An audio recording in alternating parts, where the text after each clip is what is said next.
Are you struggling to conceive? You have options, and at Piedmont Reproductive Endocrinology Group, we'll make sure you have the guidance and support you need. PREG is known for individualized fertility care that's unique to every patient. We take the time to provide a reassuring and empowering experience because we believe that you deserve nothing less. Let us help you on your journey to parenthood. Visit us at pregonline.com to learn more. Get the guidance and support you need at Piedmont Reproductive Endocrinology Group.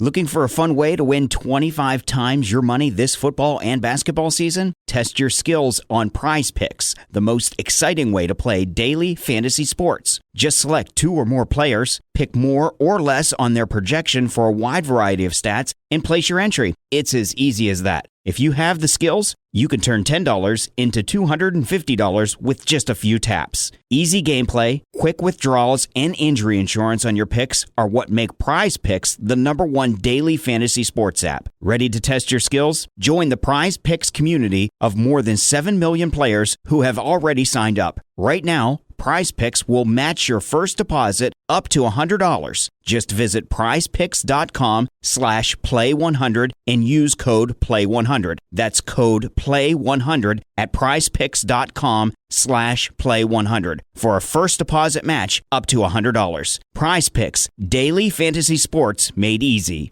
Steering wheel. Left the steering wheel here. Steering wheel. Hey, steering wheel. Somebody's going to have to give it to it. Come on. Whoa. Your leg, my please. Your leg hip. How the f*** that's supposed to be? I'm driving like a grandma. Get that, Ralph? Did you hear me? From the radio. Ralph, acknowledge. Now, come on, close him down and kill him. We've got a lunatic on the track down the Hanger Straight. I'm so annoyed.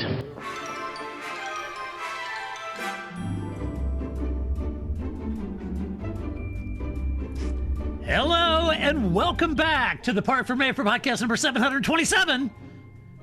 Oh boy, this is Todd. No, Todd, not now. AKA Negative Camber. You know why I've asked you here. Convince the villagers that I'm harmless. That's exactly what I need you to do. Tonight, for your kind consideration, we're going to talk about Formula One news. That's what we do on off-race weekends. But before doing that, of course, I have to introduce my guest tonight, which means... That's exactly right. I got to go all the way to the right coast of America, and I promise you, if you're watching us on YouTube, we didn't plan this color coordination of shirts, but it's just how good she is. She knows it, and she knew I'd be wearing green. She wore green, but I like her shirt better. It is the lovely, the redoubtable Grace. How you doing tonight? Doing pretty good, Todd. I like that what we cover in the off weeks is news. Yeah, that's kind of what happens. Yeah. It's sandwiched in there somewhere. There's a little bit of news. I don't know. So you're somewhere. doing well?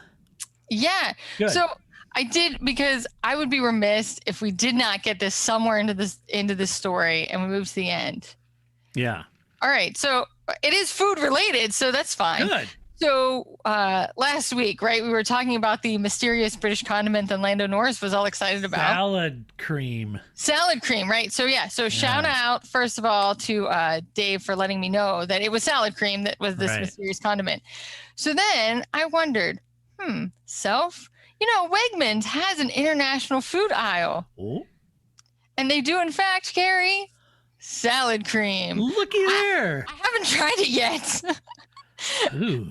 Because I'm not sure. I mean, I guess French fries, it's like mayonnaise. I don't know. I haven't tried it yet. But Paul said it was good with chips or crisp or whatever the hell he calls it. I think he meant actual chips, not French fries, right? Oh, okay. Because there was then some later discussion, like, so you mean French fries? Like, no, chips are chips. French fries are French fries, right? Yeah. But who puts condiments on their chips? I don't know. And salsa on like tortillas. But anyway, so if you have some salad cream recommendations... I now have 4.9 ounces of it that I have to eat in like 6 weeks or something. 8 weeks. You have 8 weeks to eat it after you open it. 8 weeks. Well, you better refrigerate that. Well, I haven't opened it yet, but yeah, once you open it, you have 8 weeks. So. Wow. I don't know. It does say it's suitable for vegetarians. Well, that's helpful. It's very helpful for vegetarians. Yeah. That's well, good. I guess I had a friend who was vegan, and as she put it, just remember Doritos are also a vegan food. So Ooh. just because it's vegetarian doesn't mean it's good for you. Yeah, there you go. And Wow. so salad cream. So There you I have will it. maybe try it, but I was just excited that because I remember that they had random weird British candy once. I think I was looking for like soy sauce or something or curry that was also in the international aisle. I was like, oh, weird British candy. Who wants that? Nobody. Yeah. Who eats this stuff? I don't know. And they're looking at us and said, who eats Spam or Scrapple? Right. What do you? I mean, Spam is delicious. I can't knock that. I'm sure I told that story that I was at the Spam Museum, which is in Minneapolis. If you're ever in Minneapolis, go to the Spam Museum. It was a lovely time. And because that's where Hormel Foods is located. And I learned that my family eats ham loaf, which is basically like the real food version of Spam. Because it's just ham and pork shoulder mixed into like a meatloaf. How about that? And it's ham loaf. And that's what Spam is made of. So I was like, well, I guess I can't knock Spam anymore. My family makes that and eats that. That's interesting. It's delicious. You put some mustard on it, as is Spam, right? Like I'd try it with salad cream at this point. I don't know if salad cream goes with Spam. I think like a nice spicy mustard goes great with some Spam, but I wonder if the salad cream is anywhere near a Cornish pasty. No, I don't know. And I don't remember that ever on Great British Bake Off. Nobody mentioned making like their own salad cream to go with their pasty. No. But speaking of Cornish pasties, did you see that your boy Stoffel Van Dorn won the Formula E race this week? Yeah. See, that's all he needed. He needed a little bigging up from us. That's right. And then he goes out and wins. Mm-hmm. And, there you go. So right now at the McDonald's in Kortrijk in Belgium, West Flanders, they're excited. They're happy. They're probably giving away Royales with cheese. Mm-hmm. They should be. That's good. That's right. We gave him a little like bow toss, was going to, draw like a handlebar mustache on Stoffel's face, and he wasn't going to have it. No, exactly. The fire right underneath him. Right. Put all new pictures of him up. Yeah. And that would be good. And then, after that, everybody could just hop over to Eepers and, go to the, Yeah. I sound like I've been out living out in West Flanders, which of course I haven't. I don't know. It's fine. It's nice. Nobody knows. It's fine. But anyway, so I thought that was nice. And then Jev won the other race. And Jev, yeah. Good for them. Yeah, that's right. And heck, winning a Formula E race. That's cool. So there you go. That's right. I guess, if people watch this on YouTube, it is just a lot of us like head bobbing. Yeah, I think it's funnier though when Paul's on, because Paul just sits there like a cardboard box. He never joins in the head bobbing dancing like the rest of us. He just yes, Paul, you've got the personality of a cardboard box. Oh man, that's rough. But I just think that's he could do Paul's a little awesome. Head bob. And I'm going to tell you why, because a lot of people give me crap for living in Missouri, and just so you know. Okay. Money out of Missouri. Kill women and children. That's right. That's right. William Money out of Missouri. So Paul sends me, okay, so in the Ozarks, they're building a killer road track. Okay. And they've got the tarmac down, and it all follows the undulations. The Ozarks are hilly. Yeah. So it looks like it's going to be a killer street circuit. And Paul and I have been following it on Facebook, their page, and Paul just sent me a picture of turn 5. Whoa, Ma! Oh, man! Oh, are you kidding me? That's a hill. That's almost like Eau Rouge. I was gonna say, it reminded me of the Formula Extremes I was watching. Like they come down, there's this giant hill that they come down. I'm like, holy cow! Kidding me? I got to figure out a way that Paul can do some hot laps on there, so I can ride with him. And we go around that track, man, because that track looks, it's like Ozark Motor Speedway or whatever. So if you're, people in Belgium are going, oh, how cute. They have a little racetrack. Well, okay, so it's not Spa. But look, it is super cool for us Missouri people. And I'm pretty excited about it. I think you convince the racetrack owners that Paul Charsley is actually like Randy Probst. And they'll just let him test the track, right? Right. Well, I think maybe I should reach out to him and tell him that, if they haven't already secured the services of Paul Charsley to commission their racetrack and officially get OSAT, then that is what they need to do. Yeah, do it. Yeah. So that's somehow I got to figure out how to get some laps on that thing. Yeah. So anyway, there you go. Yeah, Paul knows people. Yeah, he does. Yeah. Should be able to do that. He's in the paddock, bumping elbows with K-Mags now. That's right. That's right. He and K-Mags are like this. This doesn't do anything for podcasts. Oh, by the way, if you didn't know, if you listen to the podcast, I always say this at the end, but say this at the beginning. We are putting our podcast now on YouTube, all right? And so every once in a while, somebody will, stop by or find it on YouTube and say, oh my gosh, I didn't know you guys were doing the podcast on YouTube too. That's great. Yeah. So we are. So if you listen or a longtime listener and you want to watch two talking heads bob up and down, you can do that on our YouTube channel. And you can see all of our arm waving and see, I am wearing an Italian shirt there. Yeah. That's right. You see all my arm waving and, madness and how we tend to get. It's always a big emotion. It's always a big emotion around here. Ooh. So, Grace, let's talk about some Formula One news, shall we? Sure, let's just dive in because we're going to talk about your team. Nice, Ron. Which is my favorite now. Yeah. Right. 5-10 years ago, I would have been like, do we have to? Can we just skip this? I'll be back. I'll be back. Nobody was talking about it. Right? But now I'm in. Oh, yeah. Yeah, back then it was like, where is McLaren? Where is Jessica Hyde? Yes. So Grace doesn't understand that sound clip, but I keep telling her she's got to watch the British version of Utopia, and then she'll understand. Anyway, this just out of the McLaren camp. Best team manager in F1. Are you kidding me? Wow. That's a big calling, is it not? Sure. Sure. No, I mean, it's kind of like Jeep trail rating. Yes, Jeep is the best trail rated vehicle because you made it up, right? So, congratulations, Jeep. Yeah. Yay, you won your own made-up award. Good job. Good job. Right. So, okay, now we got to be fair to McLaren here. Let's be honest. McLaren have made very significant strides over the last several seasons.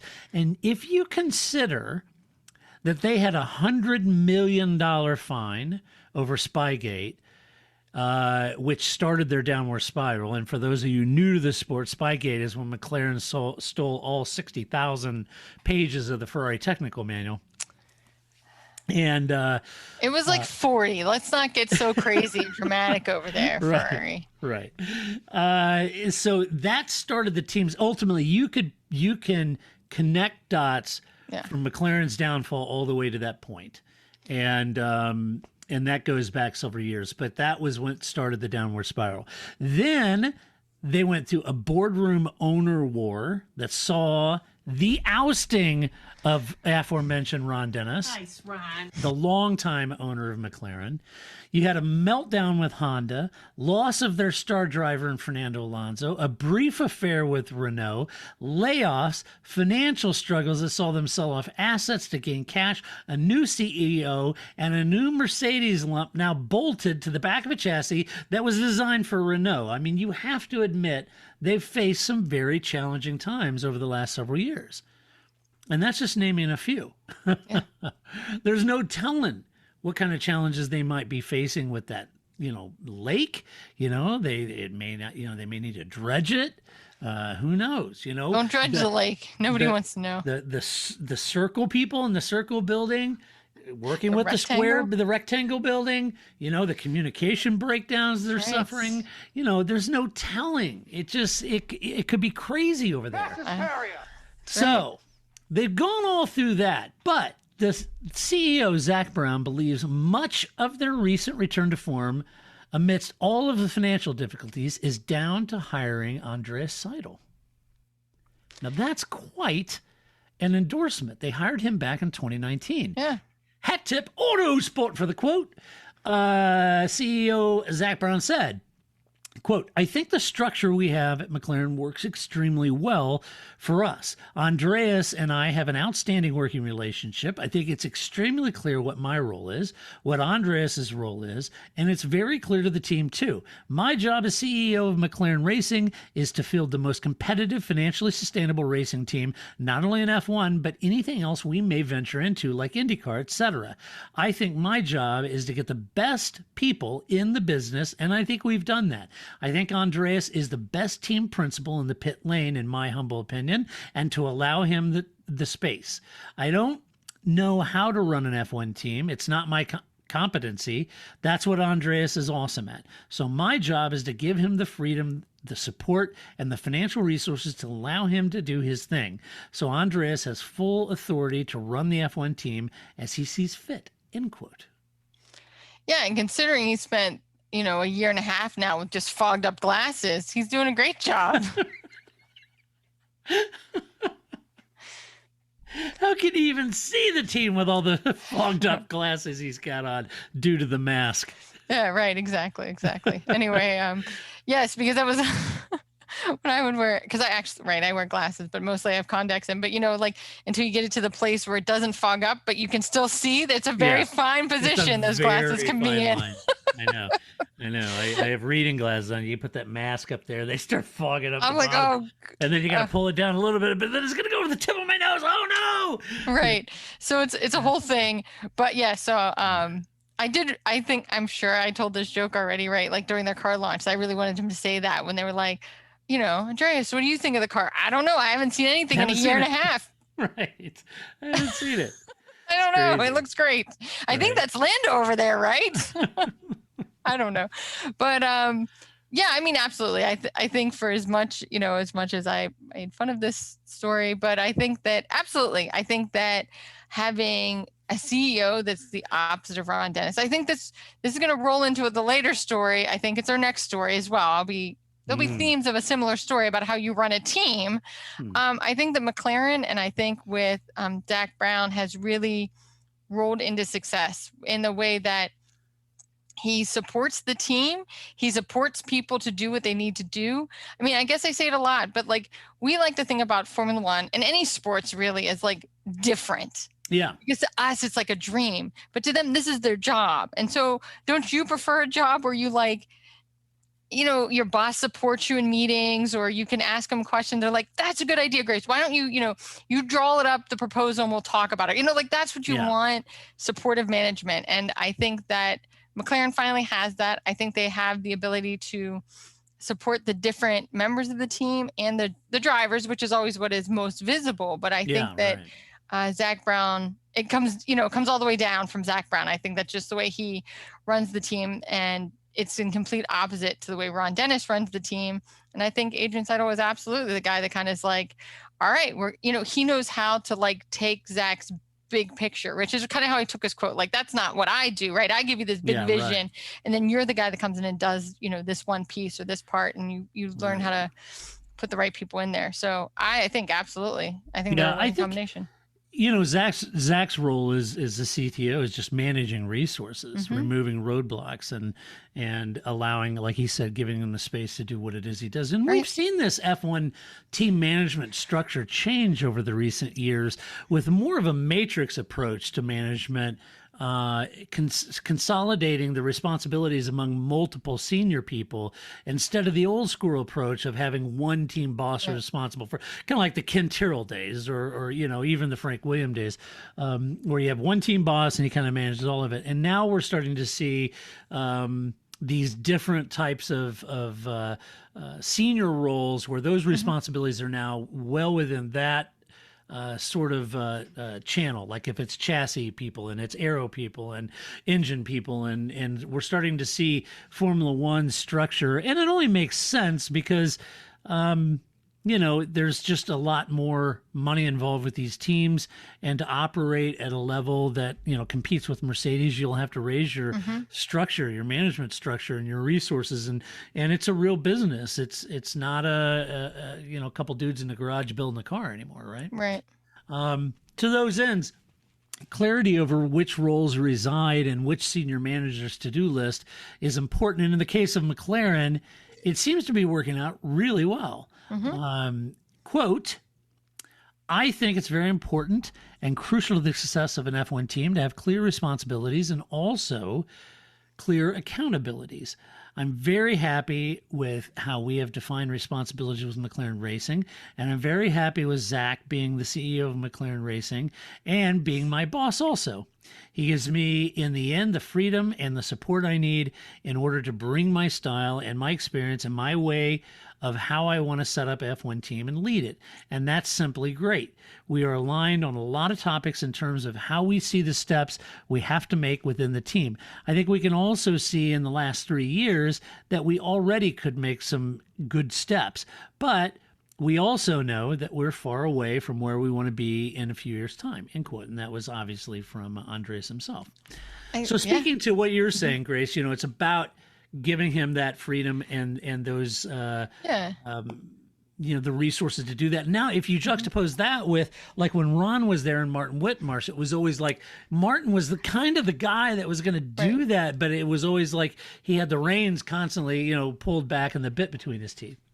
Yeah, I mean, I think, and I think the other thing is that we often, I think, again, especially in sports, we want the I don't know, benevolent dictator model, perhaps, or we want the team owner that's just this tough guy, and you're either in or you're out, and But I think you can be supportive and still be critical. I think one can be supportive and still, do a post-mortem when races don't go well in this example, right? So I don't mean that to say that he gets mad for sure, but he's also the first person to go, okay, so now how are we going to improve this for next week instead of just getting mad, right? So I just think that that's I always call it as being here in DC, right? We get a lot of the Washington football team, but Dan Snyder, who's the owner, is a team manager like that. And I always use the example of one of the coaches found out he was fired because the Washington Post called him for a quote.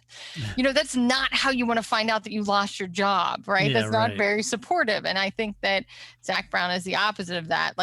It's how a job interview is supposed to go, or not a job interview, but your performance evaluation, right? They tell you, I do a lot of work in contracts. They tell you the same thing. Of course, I have to rate my contractor and I have to rate them honestly, but if I have to downgrade them somewhere, it shouldn't be news to them. When they read the end report, shouldn't be the first time they go, oh, we didn't do that right. They know, I told them, they've known it all along, just like in your performance evaluation. I think that McLaren has finally gotten into a position where that works, where they can talk about both positives and negatives and find solutions and support the drivers and have a successful team in a way that just wasn't there. And I think the role of Spygate can't be underestimated. That absolutely pulled the rug out from underneath that team. Yeah, for sure. It took them 10 years, 15 years now almost to recover from that. So don't steal other people's technical manuals, and definitely don't take them to Kinko's. Yeah, that's what we learned here. Don't get caught with them. Don't copy them. Don't take them down to Kinko's to get them copied. Yeah, use your own facilities. But it's interesting, and I also have been really impressed, and not that. It's not unexpected because Zach comes from a motorsport marketing background, and he was incredibly successful at it, and I've been really impressed in this day and age of no sponsors and all the teams just living off the prize money. Zach, on the contrary, if asked Zach, and I think, I have interviewed him a few times in the past, and I think he would admit that the sponsor dollars are a lot less than they ever have been, that they're difficult to find, they're difficult to get. The concept of a title sponsor just isn't a reality anymore, and those things. And I think he would admit all of that or suggest that. But he's still bringing in sponsors and doing a pretty good job of it with McLaren, and where other teams are really struggling. So it's just, having that extra $5 million, having that extra $10 million or 600,000 or whatever you're picking up, but finding ways to fund that team. I just think this past year with COVID and everything, that team was financially in very difficult situation, and that had to be a lot of sleepless nights for Zach, I would imagine. And Yeah, I mean, right, people weren't getting paid. They were shutting down the factory. Like, yeah, absolutely, absolutely. Yeah. And so no team boss or CEO of any of these motorsport teams had a peaceful night, I'm sure, and trying to figure out how this is all going to play out. And some of that came out in Drive to Survive, but very difficult situation. I think McLaren's done real well. And to watch McLaren's, they stopped the slide. They were going down that spiral that Williams has gone down, that Haas has gone down. Well, McLaren went down. They stopped it, and now they're building back up. And it's, I'm elated for them. I think it's terrific. Although Drive to Survive, I felt like very quickly got over that.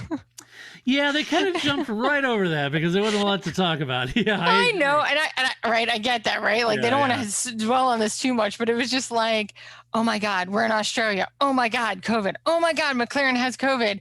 Phone call. Zach Brown's like, yeah, we're ready to go. Where are we going? Like, like over in like 10 minutes. I know. It's COVID, like, yay, done. Austria. Woo. Yeah, let's go. I'm ready. Well, there's a lot of stuff that happened in between there.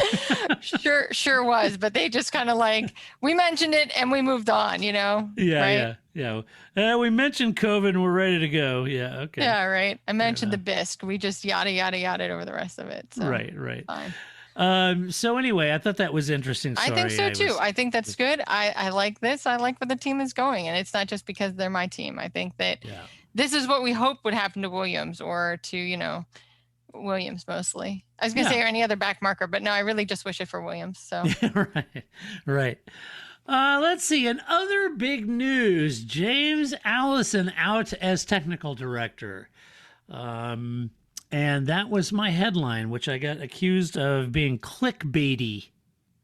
I said, that's a very clickbaity headline. That's clickbait.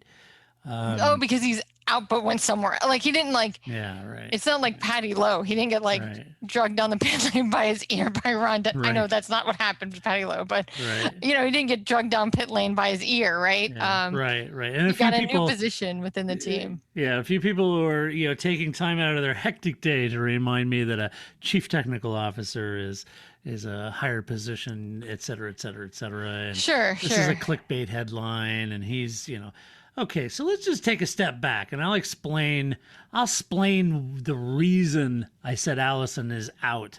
Meanwhile, there were a lot of other headlines. Allison steps back from day-to-day role at Mercedes. I mean, there was a lot of other headlines that are clickbaity, and their websites are monetized through click-throughs. Ours isn't. So I don't ever write clickbait because it doesn't do a damn thing. If one person shows up on our website or a million, it doesn't matter to me because it doesn't matter. We're not, funded that way at all. We're funded through Patreon supporters, and that's it. So yeah, did I sit down and burn the midnight oil trying to craft a clickbait? Of course not. What I said is Allison is out as technical director, and that's actually very true. That's exactly what happened. Now, the reason I said it that way, sorry, my daughter's hitting me up for more screen time. Oh, it's all right. I can just fill this with other conversation about James Allison or anything. My daughter knows this is my daughter. She knows I'm doing a podcast. Yeah, come on, give me the screen time. I don't know. Anyway. They know. Oh yeah. It's just, catch Daddy's in the middle of podcast. He'll give me more time. we used to tell my mom we'd wait till she was really tired to ask her things that we knew she'd say no to. Like, I'm gonna go to the movies with my friends. Okay, sure. Yeah, right. Exactly. So James Allison has stepped back from his role as technical director to take a newly created role of chief technical officer. Right. Now, yes, I was accused of using clickbait titles for my story on this, which was Allison out as technical. Fair enough. But let's take a peek at why I use that title. Quote, this is from James. Quote, I firmly believe that people have a shelf life in senior roles in this sport. And I have chosen to step away from my role as technical director in order to pass on the baton at the right time for the organization and myself. I have enjoyed 4.5 wonderful years as technical director, and it has been a special privilege to lead the technical effort of the team in that time, end quote. Mm-hmm. Does that sound like a quote from a guy who said, man, I am so excited to be promoted out of technical director into the CTO role. This is such a huge promotion for me and such a, just showing me so much trust in me. The organization is. No, that doesn't sound like that at all. That's not what that quote sounds like. Right? Yeah. And here's what Toto Wolff had to say about it. He said, quote, "We have known for a while that his time as technical director would be coming to an end this year. And I'm delighted that we have been able to shape this new role to keep him within our motorsport family. He will be an important sparring partner for me in the next years, and I know that we still have much to achieve together," end quote. Mm-hmm. Now, I mentioned in this piece I wrote on the website that James is a brilliant guy and knows the reasons why he is not continuing in the technical director role. But keep in mind, folks, he didn't turn lead into gold when he was at Ferrari, all right? Right. And these quotes don't seem like the kind you would offer if this was a big move upward. But that may just be part of the angle of Mercedes. I don't know. That may be how they're positioning this, is to confuse idiots like me. But this doesn't sound like that kind of situation. The fact is, many say that moving to a CTO role is a promotion, and that may be true, but this position didn't exist at Mercedes before this announcement. And Toto even says that they knew he was stepping out, and they were able to create a new position to keep him at Mercedes. Just because it's a promotion doesn't mean it's a good idea, a better idea. You know what I mean? Like, yeah, exactly. I've worked in enough places where sometimes the guy that makes the most money is the guy that you don't want working on anything. That's why he makes the most money, because then you can just kind of shove him over here. And so I've heard many suggestions that this is a big move that will have James focused on the future cars, the 2023, 24, the engine change. And all of those complimentary comments about, oh, this is huge. He's not, they're moving and this is a big promotion. He gets out of that silly technical director day-to-day thing. And now he's such a brilliant mind that he's focused on the new engine regs, the new cars and blah, blah, blah. Okay, fair enough. And that may very well be true. And it's all very flattering. And I understand that. But I'm wondering if there isn't more to this story. James left Ferrari after Ferrari failed to become what they had set out to do with James Allison as technical director and Fernando Alonso. Okay. And he left Ferrari, and he stated it was because he was tired of being away from his family working in Italy. Fair enough. Totally understand that. Anyone could understand that. And I wonder if he's had enough of traveling the world and being away from his family, and especially now that there's a 23 race schedule, right? Yeah, and I think if you're Mercedes, you're not worried about right now. You're worried about 2022 and 2023, right? So right. I think, so first of all, I mean, my immediate thought, whether this is something James Allison wanted or not, right? Like a positive or negative as far as he's personally concerned is one thing. I don't panic nearly as much because it's Mercedes. Like if this was Williams or Haas, I'd be like, oh shit, somebody really, again, that is more like Pilo, right? Like then you really would be like, whoa, what's happening, right? So the fact that Mercedes is kind of moving people around, is less concerning than if it was a smaller team or a team that was in trouble. Right. But I do think that just like with drivers, so again, we often talk about how teams will have like the veteran driver and the young driver, right? And so some of that is your continuity plan, right? So that when the veteran retires or, decides he's had enough, you have somebody young that's learned under that person that can then fill it in, right? It's the Felipe Massa learning from Michael Schumacher, right? So that you then have somebody that can fill in that seat that's experienced because they've learned from this veteran, right? The same thing happens on the management side too, right? You always want to be thinking about your continuity. You always want to be thinking about who's going to be the guy on the pit wall and who's going to be the guy running headquarters when you're about to run into, rules that are purposefully designed to undermine you, right? So, and the engine change is a big one, and they've been dominant, but only in the hybrid era. So what does that mean for Mercedes? And I think I would want him.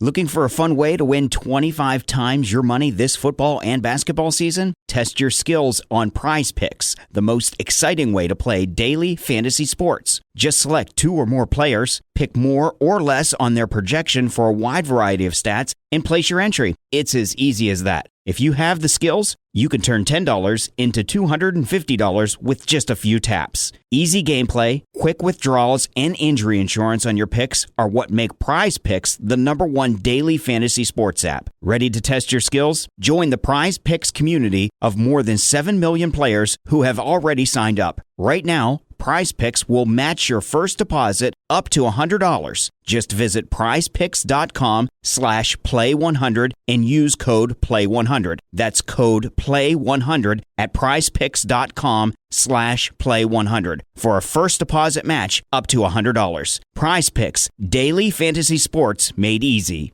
With the Lucky Land Slots, you can get lucky just about anywhere. This is your captain speaking. We've got clear runway and the weather's fine, but we're just going to circle up here a while and get lucky. No, nothing like that. It's just these cash prizes add up quick. So I suggest you sit back, keep your tray table upright, and start getting lucky. Play for free at LuckyLandSlots.com. Are you feeling lucky? No purchase necessary. Void where prohibited by law. 18+ terms and conditions apply. See website for details. I'd want him, even though it's a CTO role isn't something they had before, but that's where I'd want somebody of that caliber. Well, look, I don't know. I'm just speculating, and I'm kind of connecting dots with his history and that's the what we're things here that he for. said. And I'm reading both of these quotes, and neither of these quotes even have a hint of, oh my gosh, I cannot believe they actually offered me this huge CTO position. This is not how that sounds, right? And James's is basically sounds very like I'm stepping away, and I really enjoyed it. It'd be nice to continue to work with him, and blah blah blah. And Toto very much the same. And so I'm not trying to drum up conspiracy theories, but having been scolded on social media for my headline, that's why I put that headline that I did, because he's out as technical director. Now, the way I kind of see this is he may not be the show horse anymore, but they want to keep him on the ranch. Absolutely. Yeah. I mean, because A, you don't lose that experience. B, you don't want to go into your competition. No. Right? So you will do whatever you can to keep that in-house, right? Whatever that looks like. Absolutely. Because that would be the worst is if you went back to Ferrari or to McLaren or to Red Bull, right? Yeah. I mean, it's kind of like, imagine, if you will, Christian Horner, Adrian Newey saying, yeah, I'm done doing this, blah, blah. Well, he did. He said he wanted to go do boats. He wanted to work on supercars for years, right? Christian figured out a way to keep him on the ranch, because the last place you want Adrian Newey doing is going to your competition. Right. And to be honest with you, James Allison is a brilliant, wonderful guy, and I love his videos and his very, gregarious, nature to him. I think he's fabulous. And he knows where all the bodies are buried at Mercedes. And there's no way you're gonna take him out of that role because he doesn't want to do it anymore, and then just set him loose to get so they're gonna create this role as CTO. Sure. So, color me reactionary, folks, but I've seen enough press releases, I've read enough, comments from teams about moves like this. I'm telling you that this was a way for him to get out of that role, because he probably didn't want the grind, because that's why he left Ferrari. That's what he said. And I feel like that CTO role keeps him on the ranch, allows him to focus on those future cars and the future regulations where the team is off doing the day-to-day, and he can kind of big picture this thing out a little bit. All that's probably very true. And I heard Mark Hughes briefly. I didn't listen to the whole cast. I never have time, but I had to listen to Mark Hughes over on a podcast with Ed and Scott at the race, and you know, all very succinct comments, and you know, they're good guys, and I don't disagree. I just think this is not exactly what people were telling me it is. So that's just me. It's my opinion. I'm going to stick with it. Well, I mean, sure. I mean, no, I don't disagree with that. I think that, right, the last thing you want is him going somewhere else. And, you know, I mean, I think we've all been in positions that are, not that I ever worked for a Formula One team, but, you know, some people are cut out for that kind of like fast pace. Yeah. You know, chug and burn. And I learned real quick after a couple months, that really isn't for me. And so you can, and I think the thing is that any human can only do it for so long before it's just like, what has happened to my life? Like, yes, this thing's great, and I've accomplished this great thing, but I've accomplished nothing else, right? So you're trying to find that balance. And so, I think that's true. I think you don't want him to go somewhere else, but I saw it as, regardless of, like I said, regardless of if James wanted it or not, or somebody pushed him into this position, or however it happened, I think it's a smart move because it keeps him at your team. Sure. And it keeps them looking at what you need them to be looking at, which is the future, because that's what would worry the pants off of me if I was Toto Wolff. Right, or anybody else at Mercedes. Absolutely. I think it's a great move by Mercedes to keep him on the ranch. Yeah. And you're right. You know, we all do. You know, everyone. I mean, we all go through different seasons of life. Yeah. You know, and different priorities become important. I guess different issues become different priorities at different times throughout your life. And that's perfectly, it's to be human, right? Right. I mean, not everybody is a happy fun ball like Will Buxton. I mean, that guy is like an everlasting gobstopper, right? I mean, he's like a globetrotter and seems to have, you know, a well of energy reserve, and he probably loves it, and that's what he does, and that's great.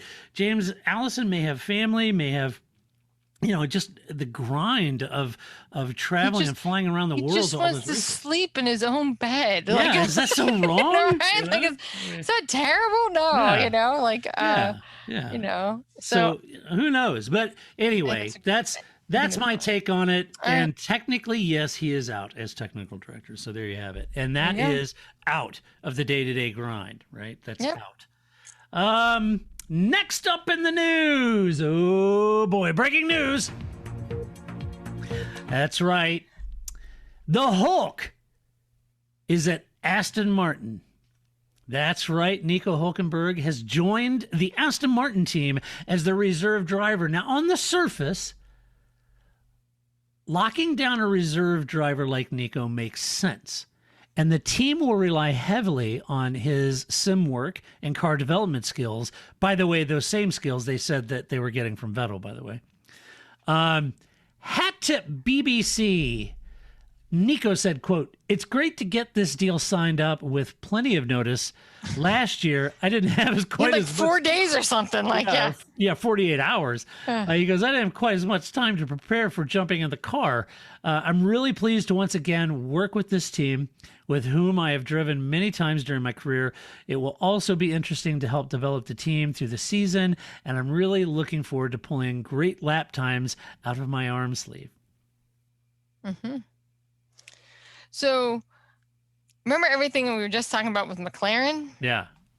The opposite, I feel, is what's going on here at Aston Racing Point. I think this is, I mean, you haven't even gotten through the whole story yet, but it was just like, when I heard this story, I was like, damage limitation. Like, it's been one race. He's been with your team, what, 2 months, 3 months? Like, damn, people, like, this is cold. I mean, you should again, I think that I think drivers, I think in the sports world is similar to how people talk about quarterbacks. Of course, you have to have a good reserve quarterback, but you can have such a good reserve quarterback that, you know, you're Jimmy Garoppolo and you're looking over your shoulder every 5 seconds because they're just waiting to hire another quarterback to replace you, right? Like, so you don't want that either. And so I think you have to be careful about how you hire reserve drivers or how much you promote them. And because it can be really detrimental to you as a driver and therefore to your team that you hire a reserve driver and you make this big hoopla about it, as opposed to, like, most of us don't even know who the reserve driver is. Like, I don't know. Did we all know that Stoffel Van Dorn was Mercedes reserve driver until they called up George? Like, I don't know. I guess I knew that, but it's not something I'd like think about. Do I know who, I don't know, Ferrari's reserve driver is? It's not Marc Genet anymore. I don't know who it is. You know, this isn't really something we think about as much now that you don't have Friday testing, which. Yeah, but you know, Nico is Aston Martin's reserve driver. I do. And so that's why that makes me a little nervous that if it's somebody I couldn't tell you who's in that position at like, you know, the other 9 teams, then maybe there's something wrong here. Yeah, so. You would normally go out and get a young driver as part of your development as a reserve driver. They're inexpensive. They may even pay for the opportunity. Right. But they're paying Nico for this one. Yeah. Now, Lawrence is a shrewd business guy, and Otmar has been very vocal about the deficit they have this year and the rule changes, alleging that they were intended to hobble low-rate teams. But there's also this notion that Vettel may not be able to return to his glory after a dismal testing session and first race. And if you put your tinfoil hat on just right, you might be able to read between the lines of this statement from Otmar, quote, Nico proved last year that he could jump in the car and perform superbly at a moment's notice. Now, with additional scope for preparation and integration, we know we can rely on Nico to do an excellent job, end quote. Okay, so first of all, I know you saw bullet points, but I'd like to interject here. Then why the hell didn't you just keep Perez? If you were so freaking nervous about Vettel and you're so freaking concerned 3 months into this, 1 race in, that Vettel's not your guy, then why did you get rid of Perez, you bunch of idiots, right? Yeah. Like if you aren't going to give Vettel some time to settle in at a team, which even a veteran is going to take time, it's not 1 race. You know, we all can't be Yuki Tsunoda. It's going to take him a little more time to settle in there. You know, why didn't you just keep Perez, right? A lot of people were asking that when it happened. I just think this is a terrible, again, this is the opposite. Everything I said about Zach Brown, I would apply the opposite to Lawrence Stroll because I think that he is more like a Dan Snyder. He is the kind of guy that's like, you're only as good as your last race for me and your last race sucked and you're out. But I just think... Personally, running your team like you're Red Bull isn't a great model for Red Bull, and it's not a great model for any other team, especially when you aren't Red Bull with Verstappen. So I don't know. I just think this is a bad idea. If this is true, if my tinfoil hat is correct, and they really mean this as like shots across Vettel's bow, this is a terrible idea. I don't know. If you're on the outside looking in, it does sound like they reckon Nico can jump in the car and be quick right away. Would you think that Lawrence is covering his bets on Seb here? I kind of feel like he is. I think it's a bad idea. I think this is, he's 1 race. Like this is. I know. And if you were wondering if bringing in a seasoned veteran, which you just hired a seasoned veteran, right? And you're going to bring in another one as your reserve driver, and you think the presence in the garage is going to put pressure on Vettel, I would argue, I don't know that Vettel had any more pressure from Charles Leclerc at Ferrari. Right. Then the whole team behind Charles Leclerc. Right. I don't think it's not going to work. Plus, I don't think you understand Vettel. Like, not like I know Vettel personally, but again, he doesn't strike me like, so we often talk about like the Jensen Buttons or the JVs that seem to do well when their contract is on the line, right? Right. I don't think Vettel's that kind of guy. I just have never seen him be like successful only when he's about to lose his job. No. And so I just don't think this is a strategy that would work for him. I just think Lawrence Stroll is like barking up the wrong tree here. He's back to adjusting his junk, I think. I don't know. I just think that I wish I had like the meme of that look Otmar gives the camera in Drive to Survive, which is like, you know, like Lawrence Stroll, here we go. So I don't know. I just think that this is just not how you run any organization. Now, that said, I'm not Lawrence Stroll. I don't have any money. So what do I know about running a successful business? I just think that undermining a driver like Vettel, who you spent all this money in and all these resources in, and you're only going to give him 3 months. I mean, testing was like 2 days. Like, it's not like, I don't know. Yeah, that's harsh. I just think then why didn't you just keep Perez? Because then at least you knew what you were getting. Yeah, he's a known entity. What's the point? I don't get it. So, and I think it's not gonna motivate Vettel. This isn't how that kind of personality gets motivated. I don't think so either. Let's see. Oh, in other big news this week.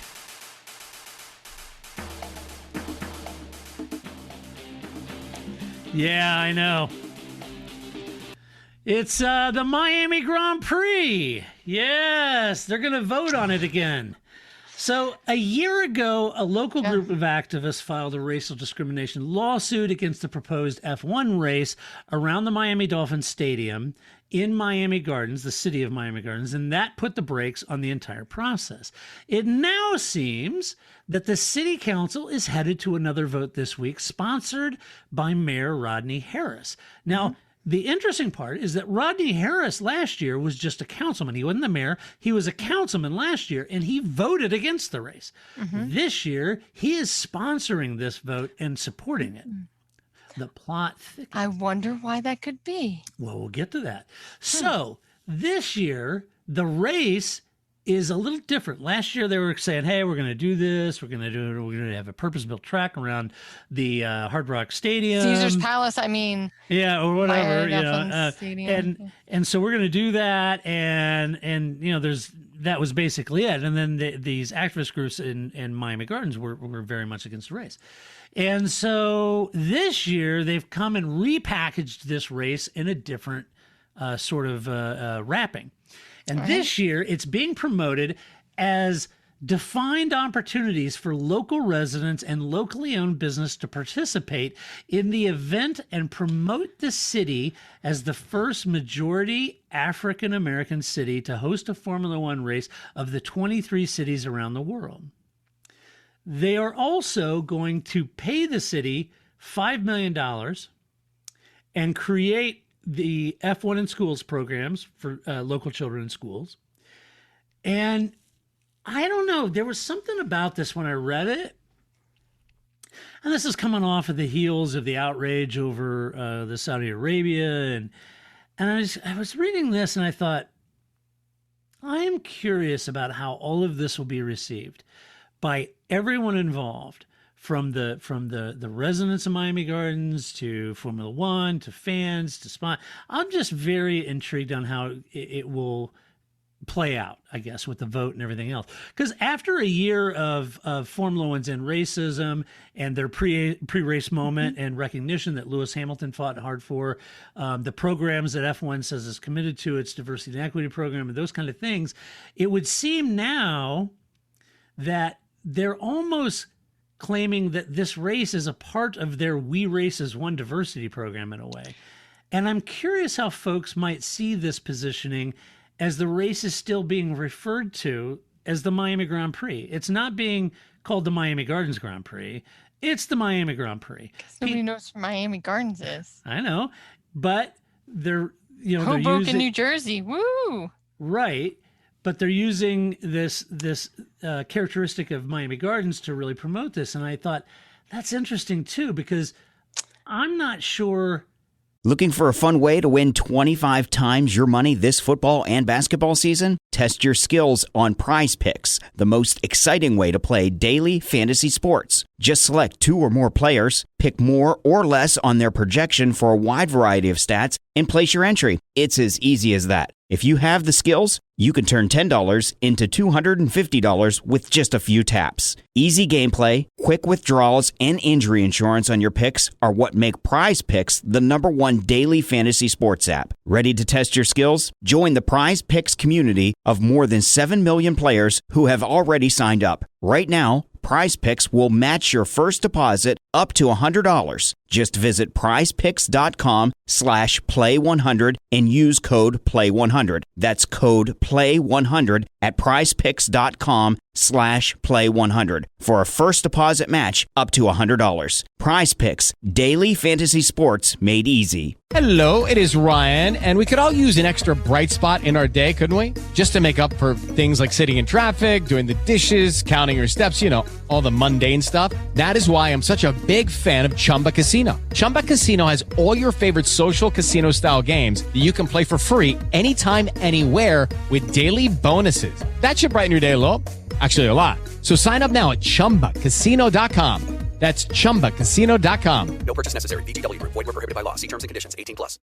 I guess when I look at it, it's being referred to as the Miami Grand Prix. And while predominantly African-American city is hosting it, I'm not sure this is in equal parts with comparing that to 23 other nations mentioned that are hosting races. So no one promotes, one of their races as a predominantly Muslim or a predominantly Chinese or Russian or Japanese city or whatever it might be. And so I'm kind of curious in how this will be received by the activist groups that are still fighting this. Either way, I mean, the same concerns are still there, and the locals are not happy about the race in their city. Some, anyway, not all. And here's a quote from Betty Ferguson, who is kind of leading that fight against it. Yes. And she said the Miami Gardens activist groups led by former Miami-Dade Commissioner Betty Ferguson say they'll continue to fight against the race from going ahead. It goes against everything the community stood for. Ferguson told this to the Miami Herald. I don't know who the council think they are representing if they support this resolution, but it won't be the homeowners, end quote. So, yeah, I don't know. It's an interesting, it's a touchy situation and interesting. No, you know what it is? It's safety. They're arguing safety. We bring this up all the time, right? Yeah. Because if I tell you, it's the same reason why whenever somebody's trying to build a casino, which everybody knows is a terrible idea and leads to a lot of addiction. But what do? Oh, but we're going to give the money to the schools and we're going to put it in a lockbox so that only the schools can use it. It's bullshit. It's safety. This is just somebody trying to get their way. And then when somebody like Ferguson or anybody else says, oh, we don't like this idea, they go, what? You don't want to help little kids? You don't want to help Black communities? You don't want to help small businesses? It's the safety argument. This is bullshit. Nobody gets into a race for any of these reasons. You lose money. This is like having the Olympics. No city gains money from having the Olympics. That's not why you have the Olympics. And if you do have the Olympics for those reasons, you're a fool. And I don't know anybody that's ever made money off of having a race in their town. None of this is going to happen. This is just their way of being able to have some argument that is safety. What, do you want people to die? You're against safety? You really can't argue that. So when I saw this, I was just like, that's all this is. This is just some cheap attempt to get what you want on the backs of people who are having real struggle. And you're saying, well, we're just going to put in an educational lockbox and we're going to build this casino anyway. And none of that goes to education. Where's the money go? I just felt like the people in Miami Gardens deserve a little better. I agree with you. I think this is totally blowing smoke up their ass. It's kind of a, I don't know. I kind of feel like you need to treat people with dignity in this thing. And this and is to the opposite me, of that. Yeah, and to me, look, if last year there was these activists, they filed a suit, they didn't want the race, and the team that was trying to do the race said, well, we're just going to do it, and then it came, to loggerheads, and this lawsuit was, and then they put the brakes on it. A year later, they said, no. We did that wrong. This year, we're touting this as a predominantly African-American city hosting this is the first predominantly African-American. I don't know. If I was a resident, I would have a very hard time not to feel patronized with that. It's 100% what is happening. Yeah. And, your real life cause, your everyday struggle is being used by somebody in order to sell a race that's going to suck. That's great. How could it not feel patronizing? Yeah, I agree with you. I don't know. I just feel like I don't know. They deserve better than that. Work with a more comprehensive program to have a more evergreen approach to this and strategy to this, and it just I don't know. And then on the heels of Saudi Arabia, where everyone's claiming this is horrible, it's a human rights record that's dodgy, and this is sports washing. I kind of feel like this is a different version of sports washing in a way. It's almost, I don't know. It's being convenient. It is patronizing. I think that's absolutely the right idea. If whatever it's Mad Libs, right? Whatever the cause is, they just fill that in there. It's not actually about any of these things. These are just the arguments that they can make that people can't argue against. So those are that's what we're going to fill our Mad Libs in with. But if tomorrow it was something else, they'd fill it in with that. Yeah, I was trying to put myself, just kind of mentally, I'd never be in the same position, but I was putting myself kind of mentally, if I was a resident who last year was part of this committee that was against it for whatever reasons, be them really sound reasons or maybe not, I don't know. But if I was one of those residents that felt like this wasn't a benefit to the community, and then we fought back against it, they stopped. A year later, they came back and said, hey, we're doing this as to be the first predominantly African-American city to host a race. And I would think you've just come with the same thing with a little bit of money in a different gift wrap. Right. I don't know. But I agree with you. You guys think out there. I'll be very interesting to see how, how the local residents of Miami go. Because even if they approve it and it goes through and the race happens, it will be called the Miami Grand Prix, not the Miami Gardens Grand Prix, which they just made a big deal that Miami Gardens was a first predominantly black city to host a race, but it won't be couched as a Miami Gardens Grand Prix. No. It'll be the Miami GP, and everyone will go. They'll stay in hotels downtown Miami on the ocean front, and that's where all the revenue will be. And yes, correct. If I'm part of the local community, I'm looking at, okay, well, what kind of jobs might come out of this? What kind of long term? If it's a race that's going to happen for the next 10 years, okay, well, then maybe we've got some recurring revenue. We've got some opportunities we can be involved. It create jobs and all those sort of things. And I assume they're doing all that work, but maybe not. I don't know. I just think it's tough. I think that, it's why the New York City race was supposed to be in Hoboken, New Jersey, right? Because you can see the skyline in the background, and won't that be lovely? Nobody's staying in Hoboken; they're all going to stay in New York City. So I agree with you. That is exactly what's going to happen. I don't think I've ever been to Miami. I've been to Miami several times, but I don't know that I've ever been to Miami Gardens. If I have, no, I haven't either. I didn't know it. So. What does that say? Yeah, I don't know. Keep your eye on that. I think the vote is this Wednesday, so that'll be interesting to see how that all plays out. It's gonna. I think, and if terrible racing is a legitimate reason, then I would vote against it for that, because it's going to be a terrible race. All Miami Garden activists, aside. All that aside, man. I don't know. I have really mixed feelings about a parking lot Grand Prix. I mean, they're going to build a track and it's going around the stadium and all that kind of. I don't know. Man. I'm with you, man. I don't buy it. I think the other thing too is anybody here should call Baltimore. Why don't you talk to them about their IndyCar experience? I think that you'll find some similar parallels that just didn't really pan out for the city of Baltimore. I think it's only worse if it was Formula One. If Stephen Ross is looking for a place, don't build a track in your parking lot. Come to the Missouri, and we have a road course here, the Ozarks Motorsport. It's almost ready. Well, Tursley will give you a tour. Yeah, exactly. So I think so. So I think. I don't know. I would be intrigued by anybody. I'm always skeptical about these kind of things. I just have never seen it pan out when politicians pull out these kind of things. It never seems to really pan out that way. It'd be interesting to see what happens.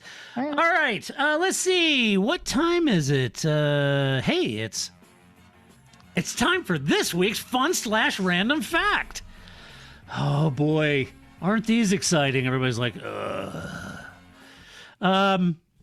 I recalled this. I don't know what brought it up, and I had to go research it and find it. I could have just called our friend Sean, the stats man, and he would have known instantly. But I had to go actually look it up. But I was reading something else, and it came up about this team, and I thought, and I was trying to remember kind of when they were in and out and that kind of thing. But anyway, so I ran to look at it. Just if you're new to F1, you kind of might find this interesting. So there was a team in Formula One, and back in August of 2002. The Arrows team failed to turn up at the Hungarian Grand Prix, and I remember that. And while you might suggest that track might make you think about skipping it too, that's not why Arrows didn't turn up. In fact, they were never seen on an F1 circuit again. They just didn't show up to the race. No, that was it. Yeah. We're gone. Yeah. So it would be very similar to when we get to, midsummer of this season, and Haas just didn't show up, and that was it. And they didn't go to the rest of the races. Like the Brigadoon. Right. It's like Brigadoon. Exactly. Sing a bar or two. Yeah. Nobody wants that. So I think that's a good hashtag for this podcast. Hashtag Brigadoon. There you go. Sure. Or, I did want to, before we close out, I did want to mention for those of you, the 4 other people who care about all the MotoGP I talk about, but Portimao is this weekend, which now, as you Formula One fans all know, is a good track, always a good race. But your friend and mine, Mark Marquez, will be back after a year being off. So, does anybody have anything for Mark Marquez? So, if you were thinking, I don't know, Grace goes on about MotoGP a lot, maybe I should watch one. This might be the weekend that you watch a race, because if anybody can just hop on a bike and win shit again, it's Mark Marquez. So it's Mark Marquez. I think we're all a little okay, right? So he did some pre-season testing, but then didn't show up in Qatar. So he's gonna be in Portugal. So oh boy, get your race ready. I just reading a headline. I didn't even have time to read this story, but it was. Who's the young kid that's like the phenom in MotoGP 3? He's 16 years old. I don't watch. I don't know. I can't help you. I don't know, but he's I think he may be a Red Bull rider. That sounds probable. But he's I don't know. So anyway, I don't know. I only follow MotoGP. Yeah, I can't even watch. I can't even watch World Superbike anymore. I know. Yeah. When did my life get? I don't know. I thought quarantine. I was gonna have more time. I have less time somehow. I don't know. But ain't nobody got time for that. No, but well, that's good to know, because I have their streaming. I'll look it up. I'm sure they have clips, highlights, articles, stuff. I can look into it. Sure. So I'll do my research. But I'm just saying that Mark Marquez, this is your opportunity to see what is either going to be spectacular and great or a total fail, because Mark Marquez only has 2 speeds. Yeah. It's true. All right. Well, make sure you watch that. And so, all right. Well, that does it for this podcast. Be sure to stop by the website, theparcfermé.com. Share your opinion. Just do it to decorum and civility. As always, we could not and would not do this podcast without the support of our Patreon supporters. So thank you so much to our Patreon supporters. And if you don't support this podcast, but you enjoy it, please find one of those Patreon supporters, pat them on the back, because it is by their support that you get to enjoy this podcast. And if you're feeling so gracious that you would like to become a Patreon supporter too and keep the podcast going, we certainly would appreciate it. You can do that at our Patreon page, which the link is at our main page. Also, if you like the podcast, go over to iTunes, give us a good rating over there, give us a little love. We are on other podcast platforms like Stitcher and all the other ones, but you can give us some love over there. And until next week, when we do, I was wrong last week, but I do know that next week we will be reviewing a race with Paul Charsley, and we can have him on, and we'll find out what kind of, things he made over the last couple of weeks, Chef Paul. Yeah, that's right. Oh, speaking of Chef Paul, so we had a bit of a diversion last week with Hell's Kitchen, right? Mm-hmm. This week's episode was also good. I don't want to spoil. It's pretty good, right? Mm-hmm. Good episode. I mean, again, Black Jacket's always a little nervous. These last few episodes are always a little tough. But I did want to say that I do think we need, for the soundboard, when they did the blind taste test, those of you who are familiar or not familiar, right? So it's in every Hell's Kitchen. He blindfolds and puts earphones on the person, then feeds them like random foods, right? Right. And then they have to tell him what it is, and whoever gets the most points, wins the challenge, right? And this is always, that person often usually does really well come towards the end, right? Because they have a really good palate. Right. Well, I like that this time, because usually he just taps them on the shoulder, right? Because they don't know when to open their mouth, right? Yeah. And so then there's always some humor to it, because they're blindfolded and have earphones on, and they just open their mouth, and it's kind of, sometimes it's a bit jarring. But anyway, I like that this time Gordon Ramsay, for whatever reason, even though he's never done this on the last 27 seasons of the show, he used a choo-choo noise like you would use with toddlers, to get them to open up. And he did it not once, but he did it multiple times. And I don't even think Gordon Ramsay has small children anymore, but it cracked me up every time. Flip doesn't even watch Hell's Kitchen with me, but I made him watch it because it was funny to watch Gordon Ramsay, this grown guy who's known for like yelling at people and cursing at them and telling them they're donkeys and all these things, and he's going choo choo choo with a spoon to try to get these people who can't hear him or see him open their mouth. Like they're toddlers. You're telling me your husband doesn't watch Hell's Kitchen with you? No, I mean. Oh no. He's got to give us his jacket, big boy. Yeah, he's got to go home.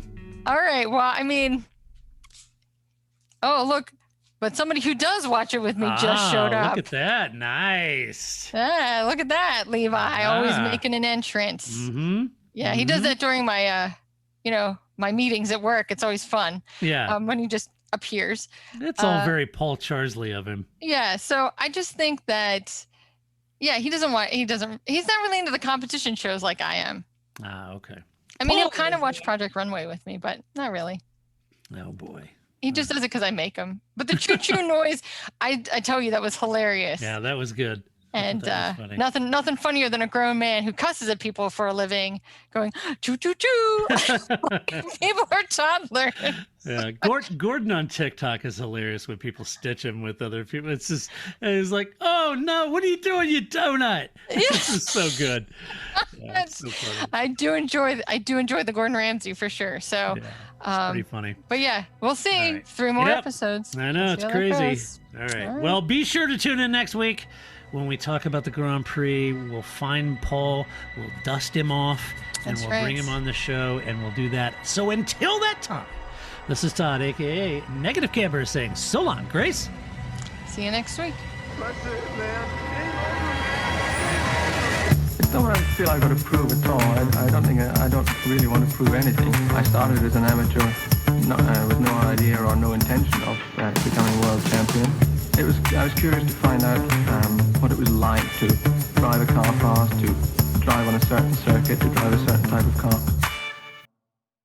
Looking for a fun way to win 25 times your money this football and basketball season? Test your skills on Prize Picks, the most exciting way to play daily fantasy sports. Just select 2 or more players, pick more or less on their projection for a wide variety of stats, and place your entry. It's as easy as that. If you have the skills, you can turn $10 into $250 with just a few taps. Easy gameplay, quick withdrawals, and injury insurance on your picks are what make Prize Picks the #1 daily fantasy sports app. Ready to test your skills? Join the Prize Picks community of more than 7 million players who have already signed up. Right now, Prize Picks will match your first deposit up to $100. Just visit prizepicks.com/play100 and use code PLAY100. That's code PLAY100 at prizepicks.com/play100 for a first deposit match up to $100. Prize Picks, daily fantasy sports made easy. Lucky Land Casino, asking people, what's the weirdest place you've gotten lucky? Lucky? In line at the deli, I guess? Aha, in my dentist's office. More than once, actually. Do I have to say? Yes, you do. In the car before my kids' PTA meeting. Really? Yes. Excuse me, what's the weirdest place you've gotten lucky? I never win and tell. Well, there you have it. You can get lucky anywhere, playing at LuckyLandSlots.com. Play for free right now. Are you feeling lucky? No purchase necessary. Void where prohibited by law. 18+. Terms and conditions apply. See website for details.